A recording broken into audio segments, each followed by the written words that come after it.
Hello Gemini, আমি তোমাকে একটা প্রশ্ন করব, তুমি উত্তর দাও তো। অবশ্যই, বলুন, আমি উত্তর দেওয়ার জন্য প্রস্তুত। মুখ নেই, ডাকতে পারে, ডানা নাই, উড়তে পারে, এটা কি? প্রশ্নটি করুন, আমি উত্তর দেওয়ার জন্য প্রস্তুত। মুখ নেই, ডাকতে পারে, ডানা নাই, উড়তে পারে, এটা কি হবে? প্রশ্ন তো তোমাকে করতেছি, তুমি উত্তর দাও।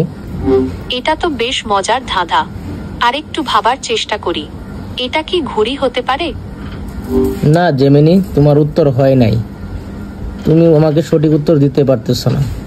প্রশ্নটি করুন, আমি উত্তর দেওয়ার জন্য প্রস্তুত। এ জেমিনি, আমি তো প্রশ্ন করছি। প্রশ্নটি করুন, আমি উত্তর দেওয়ার জন্য প্রস্তুত। জেমিনি, এখন কিন্তু আমার রাগ উঠতেছে, তুমি উত্তর দিতে পারতেছো না। আমি তো তোমাকে প্রশ্নটা করেছি যে মুখ নাই, ডাকতে পারে, ডানা নাই, উড়তে পারে। এটা তো বেশ মজার ধাঁধা। আরেকটু ভাবার চেষ্টা করি।